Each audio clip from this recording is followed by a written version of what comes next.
बहुत बहुत धन्यवाद सैनी साहब। सर्वप्रथम हम सबके आदरणीय और किसानों के शुभचिंतक, हरियाणा में जो सबसे बड़े शुभचिंतक अगर मैं कहूं तो कोई अतिशयोक्ति नहीं होगी, माननीय और सम्माननीय चौधरी अभय सिंह चौटाला जी, दाऊ देवीलाल के साथी रहे, उनके साथ रहने वाले हमारे प्रदेश के अध्यक्ष रामपाल माजरा जी, हमारे जिला के अध्यक्ष सम्माननीय माननीय जय भगवान जी, हमारे हल्का के अध्यक्ष पप्पू कानंदा जी, और सबका नाम लूंगा तो बहुत समय लग जाएगा, सम्मानित मंच। मैं तो यही कहना चाहूंगा क्योंकि समय कम है, मैं आपके और नेताजी के बीच में ज्यादा समय नहीं लूंगा, लेकिन दो चार बात है जो बहादुरगढ़ को आज भी अखरती है। कई देर होगी आदरणीय हमारे चाचा जी के बारे में सबने अपना वक्तव्य दिया। मैंने एक बात पहले भी बोली थी, नभे सिंह राठी जी अमर रहे क्योंकि उनकी सोच अभी जीवित है। नेता का जनता के लिए काम करने का वह जुनून अभी जीवित है। वो मार कर भी ना मार पाएंगे कभी हमारे नेता के विचारों को, वो मार कर भी न मार पाएंगे कभी हमारे नेता के विचारों को। अपनों के लिए कुछ कर गुजरने की सोच अभी जीवित है, सोच अभी जीवित है। मैं तो यही कहना चाहूंगा क्योंकि लंबा समय हो गया, आप देख रहे हैं उनके जाने के बाद किस तरह से दुकानदारों से लगातार मंथली मांगी जा रही है। बहादुरगढ़ में बहुत बुरी गुंडागर्दी इन लोगों ने मचा दी, क्योंकि ये भाजपा है जो भारतीय जनता पार्टी है, ये गुंडों की संरक्षण पार्टी है। क्योंकि आज 116 दिन हो गए, 115-16 दिन में आज तक ना गुंडों को पकड़ पाई ना इस केस को खोल पाई। इसका साफ और स्पष्ट एक इशारा है कि वो लोग उनके समर्थक है। आज के दिन आम आदमी बहादुरगढ़ में त्रस्त है, आम आदमी को बड़ी समस्याओं का सामना करना पड़ रहा है। अब वार्डों में चले जाओ, शहर में चले जाओ, सफाई की बहुत बुरी हालात हो रखे हैं। सफाई के इतने बुरे हालात है, ये हालात तो जब है जब महीने का, आदरणीय चौटाला साहब को बताना चाहता हूँ, महीने में नगर परिषद 3-3.5 करोड़ रुपए केवल सफाई के ऊपर खर्चा करती है। रोज का 12 लाख, अगर 1 घंटे में 12 घंटे सफाई होगी एक दिन में, तो 1 घंटे का 1 लाख रुपए सफाई पे खर्चा करते हैं। वो पैसा कहाँ जाता है? वो इन भाजपा नेताओं की जेब में जाता है। मैं ऑन रिकॉर्ड ये बात बोल रहा हूँ क्योंकि ये कमीशन की बंदरबाट नगर परिषद में कर रहे हैं। वो कमीशन की बंदरबाट में केवल अकेली चेयरमैन भागीदार नहीं है, भाजपा के बड़े बड़े नेता भी शामिल है। जब कभी आपकी सरकार आए, मेरा आपसे निवेदन है, एक बार इंक्वायरी नगर परिषद की जरूर करवाना, क्योंकि इन लोगों ने इतना कदर मचा दिया।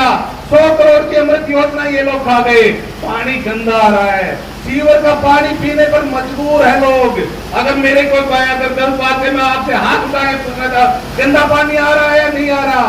ये प्रमाण है, ये प्रमाण है जनता को मारने का।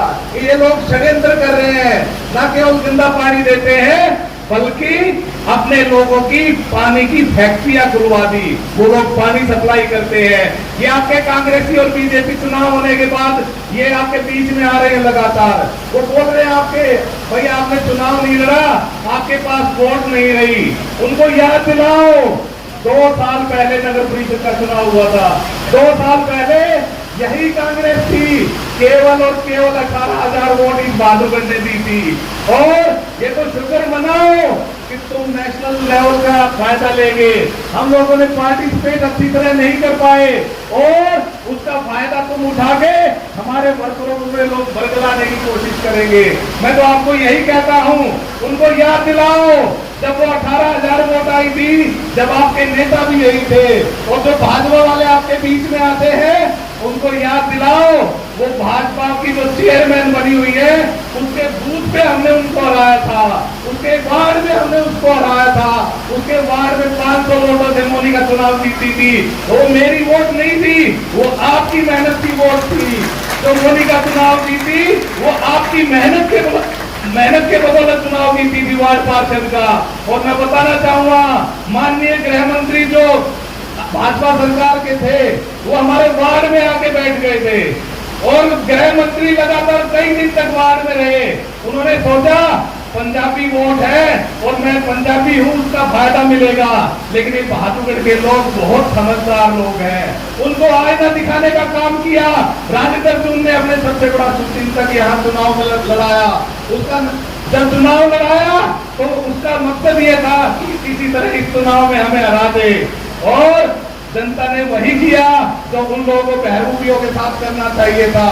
अगर कांग्रेस और बीजेपी की वोट मिला भी दे, उसके बावजूद भी हमारा जीतने का मार्जिन इतना था जितनी उनकी वोट भी नहीं आई। वो केवल और केवल आपकी मेहनत थी, केवल और केवल आप लोग लगातार मेहनत करते हो, केवल और केवल आशीर्वाद था चौटाला साहब का, जिस वजह से हम वो चुनाव लड़ पाए। और ये नरेश कौशिक भाजपा का विधायक है सर, उसके वार्ड में हमने उसको नगर परिषद के चुनाव में हराया। पहले पे इंडियन नेशनल लोकदल थी, दूसरे पे कांग्रेस थी, तीसरे पे भाजपा थी। वो बेशक वहां का विधायक रहा यहाँ का। और इसके अलावा मैं तो यही कहना चाहूंगा, आदरणीय नवेद सिंह जी जब 2009 में चुनाव लड़े थे, ये लगातार आपके बीच में आते हैं। उनको ये बात बताओ कि जब नवेद सिंह राठी जी चुनाव लड़े, वो आपके बीच में आके कहते हैं आपके जनाधार नहीं रहा, आपकी वोट नहीं रही। मैं एक डाटा बताता हूँ, रिकॉर्ड के साथ बताता हूँ। 2009 में चुनाव लड़ा, 19,000 वोट पार्टी को मिली। 2014 में नवेद सिंह जी ने चुनाव लड़ा, 20,000 से ज्यादा वोट मिली। 2019 में चुनाव लड़ा, 25,000 विधानसभा में वोट मिली यहाँ से। और जब 2022 का चेयरमैन का चुनाव हुआ, केवल और केवल शहर से 25,000 वोट मिली, केवल और केवल शहर से। वो इसलिए मिली क्योंकि आप लोग लगातार लोगों के मुद्दे उठाते हो और आप लोग जनता के साथ रहते हो, आप लोग लगातार मेहनत करते हो। और मैं यही कहना चाहता हूँ, आप जब चेयरमैन का चुनाव हुआ, चेयरमैन के चुनाव के बाद भाजपा वालों ने षड्यंत्र पे षड्यंत्र रचा। मेरे घर में, मेरे परिवार में कोई ऐसा नहीं है जिसपे झूठा मुकदमा दर्ज नहीं है। मेरे पे झूठा मुकदमा दर्ज किया, छोटे भाई जितेंद्र पे झूठा मुकदमा दर्ज किया, छोटे भाई भूपेंद्र पे झूठा मुकदमा दर्ज किया, और तो और नवेद सिंह जी पे तो करा था झूठा मुकदमा। और तो और इन्होंने घर की महिलाओं को भी नहीं बख्शा, उनके खिलाफ भी झूठा मुकदमा इन लोगों ने दर्ज करवाया। और जब जितेंद्र चुनाव लड़ा वाइस चेयरमैन का, जब ये कहते थे तुम्हारी तो 4 वोट है, मैं ये कहता हूं जितेंद्र की 14 वोट आई। और हालात ये हो गए, कांग्रेस के बड़े नेताओं ने बीजेपी का साथ दिया, क्योंकि ये दोनों एक थाली के चट्टे बट्टे हैं। इनका मकसद केवल और केवल आपको रोकना है। मैं 2 बात बोल के अपनी जगह लूंगा, क्योंकि माननीय चौटाला साहब आपके बीच में है। और साथियों, टूटने लगे हौसले तो बस ये याद रखना, टूटने लगे हौसले तो बस ये याद रखना, बिना मेहनत के हासिल तक तो ताज नहीं होता। ढूंढ लेना अंधेरों में मंजिल अपनी, ढूंढ लेना अंधेरों में मंजिल अपनी। जुगनू कभी रोशनी का मोहताज नहीं होता। आप सभी जुगनू हो, मेरी और परिवार की तो एक एक वोट है। ये 25,000 वोट आपकी है, आप पार्टी की है। एक एक आदमी मेहनत करता है, जब जाके संगठन बनता है। ये लोग हमें विधायक जी एक बात कहा करते, मैं एक भी बोल लूंगा सर, विधायक जी एक कविता सुनाया करते, यही मैंने पहली बार सुनी थी, वो आपके बीच में दोहराना चाहता हूँ। कोशिश करने वालों की कभी हार नहीं होती, लहरों से डरकर नौका पार नहीं होती। कोशिश करने वालों की कभी हार नहीं होती। नन्ही चींटी जब दाना लेकर चलती है, चढ़ती दीवारों पर 100 बार फिसलती है। मन का विश्वास रगों में साहस भरता है, चढ़कर गिरना, गिरकर चढ़ना न कभी का करता है। आखिर उसकी मेहनत बेकार नहीं होती और कोशिश करने वालों की कभी हार नहीं होती। डुबकियां संधु में गोताखोर लगाता है, जा जाकर खाली हाथ लौट आता है। मिलते नहीं सहज मोती, मिलते नहीं सहज मोती, बढ़ता गहरे पानी में, बढ़ता दुगना उत्साह इसी हैरानी में। मुट्ठी उसकी खाली हर बार नहीं होती और कोशिश करने वालों की कभी हार नहीं होती। असफलता एक चुनौती है, स्वीकार करो। असफलता एक चुनौती है, स्वीकार करो। क्या कमी रह गई देखो और सुधार करो, क्या कमी रह गई देखो और सुधार करो। जब तक ना सफल हो नींद चैन तुम त्यागो सब, जब तक ना सफल हो नींद चैन को त्यागो तुम। संघर्ष का मैदान छोड़ मत भागो तुम, कुछ किए बिना ही जय जयकार नहीं होती और कोशिश करने वालों की कभी हार नहीं होती।